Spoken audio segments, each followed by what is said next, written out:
Hi, how are you? How are you? Once again, welcome to my online class. Um, for better understanding, I speak in Bangla. Relative প্রোনাউনের এটা আমার তৃতীয় class relative pronoun যুক্ত simple complex কম্পাউন্ডের। তো যদি সেন্টেন্সের relative pronoun plus be verb plus adjective হয় সেক্ষেত্রে সিম্পলের সময় আমাদের যে কাজটা করতে হবে, আমরা ফোকাসিং ওয়ার্ডটা লিখছি adjective adjective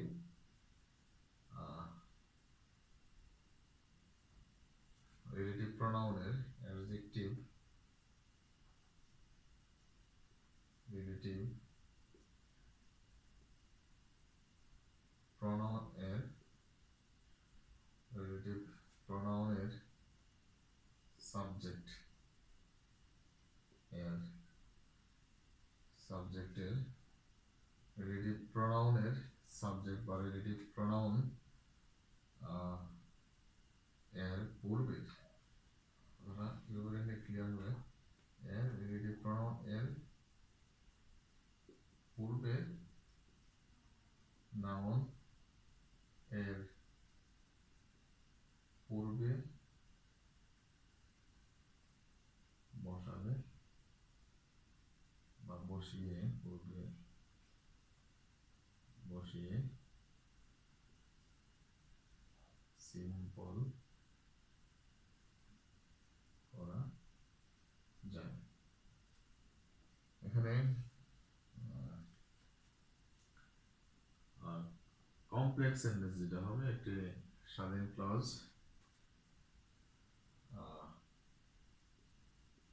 independent clause plus relative pronoun plus be verb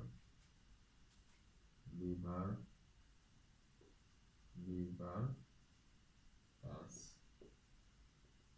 adjective.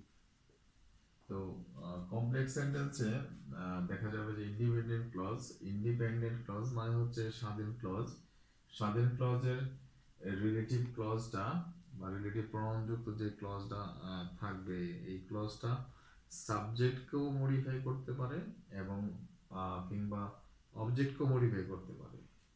সেক্ষেত্রে এখানে আমরা কম্পাউন্ড সেন্টেন্সের নিয়মটা রেখে দিচ্ছি।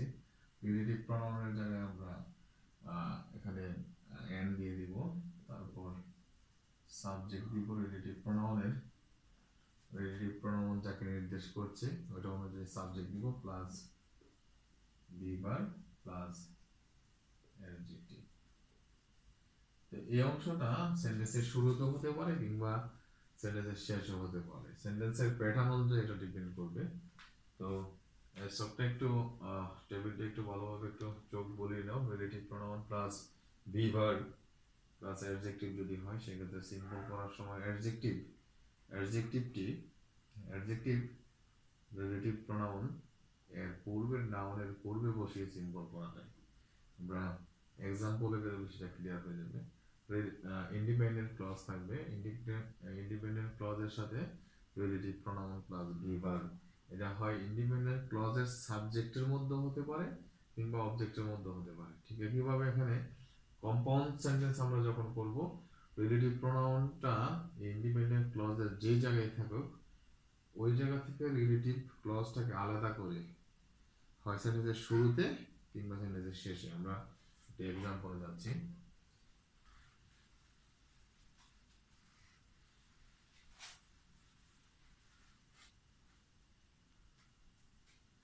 যেমন Rupam is a boy who is handsome. Rupam is a boy who is handsome. সেন্টেন্সটা দেখে মোটামুটি বোঝা যাচ্ছে যে সেন্টেন্সটা হচ্ছে কমপ্লেক্স সেন্টেন্স। এটা একটা স্বাধীন ক্লজ, রকম ইজ এ বয়, এটা একটা স্বাধীন ক্লজ।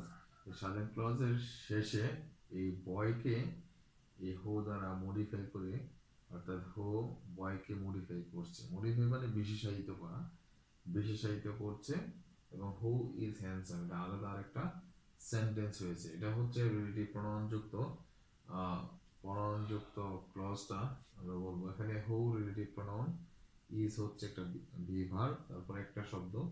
খেয়াল করতে হবে, এটা মনে রাখতে হবে, রিলেটিভ বি ভার্বের পরে যদি একটি শব্দ হয়, একটি শব্দ, সে শব্দটা অবশ্যই অ্যাডজেক্টিভ হবে, আমাদের মনে রাখতে হবে। এখানে হু ইজ হ্যান্ডসাম, তো হ্যান্ডসাম শব্দটা হচ্ছে অ্যাডজেক্টিভ। তো আমাদের সিম্পল করার সময় যে টেবিলে আমরা যে নিয়মটা বা ফোকাসিং ওয়ার্ডটা আমরা লিখেছিলাম, সেক্ষেত্রে এই অ্যাডজেক্টিভটার কথা বলা হয়েছিল। অ্যাডজেক্টিভটা আমাদের রিলেটিভ কমপ্লেক্স করার সিম্পল করার সময় অ্যাডজেক্টিভ এই রিলেটিভ প্রনাউনের পূর্বের যে নাউন, রিলেটিভ প্রনাউনের অ্যাডজেক্টিভ রিলেটিভ প্রনাউনের পূর্বের নাউনের পূর্বে, অর্থাৎ এই অবস্থানে বসে দিলে সেন্টেন্সটা সিম্পল হয়ে যাবে। সেক্ষেত্রে আমরা এখানে লিখতে পারি Rupam is a handsome boy, তাহলে সেন্টেন্সটা সিম্পল হয়ে গেল।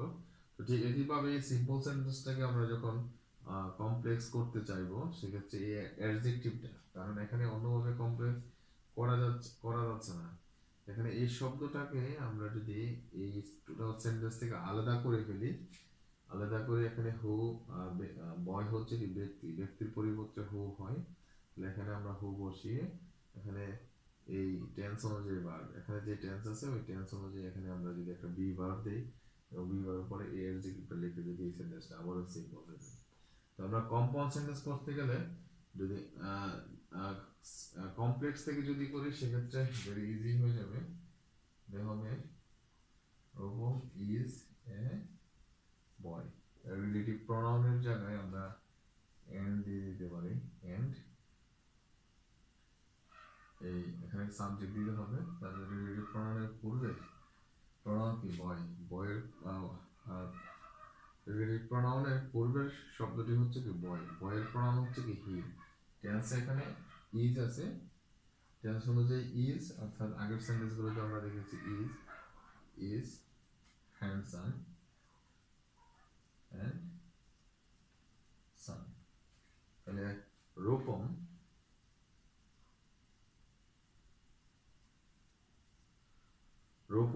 Is a boy, he is handsome, তাহলে এটা একটি স্বাধীন ক্লজ এবং এন্ড দ্বারা আরেকটি স্বাধীন ক্লজ হয়ে গেছে। তাহলে আমরা কম্পাউন্ড সেন্টেন্সে দুটি স্বাধীন ক্লজ আমরা পেয়ে গিয়েছি। তো সিম্পল সেন্টেন্সে একটি স্বাধীন ক্লজ, এখানে অ্যাডজেক্টিভ দিয়ে এই ক্লজটাকে অফ করে দেওয়া হয়েছে, কিংবা আমরা এই অংশ থেকে যদি যাই, এই অ্যাডজেক্টিভ দিয়েও কি এখানে আমরা এই ক্লজটাকে আমরা এই হ্যান্ডসাম শব্দ দিয়ে এই ক্লজটাকে আমরা ক্লোজ করে দিয়ে এখানে সিম্পল করতে পারি। তো আশা করি তোমরা এক্সাম্পলটা বুঝেছো। তো তোমরা একটু আশা করব যে অধিক পরিমাণে প্র্যাকটিস করবে, আর যদি কোনো অংশ যদি না বুঝো, সেক্ষেত্রে আশা করি তোমাদের কাছে আমার নাম্বার আছে, বা আমার অন্য ক্লাসগুলোতে কোনো এক ক্লাসে হয়তো আমি বোর্ডে আমি আমার মোবাইল নাম্বারটা দিয়েছিলাম, যদি সমস্যা হয় তাহলে তোমরা ওই নাম্বারে যোগাযোগ করতে পারো। তো আজকের মতো এখানেই, ভালো থাকো, গুড বাই।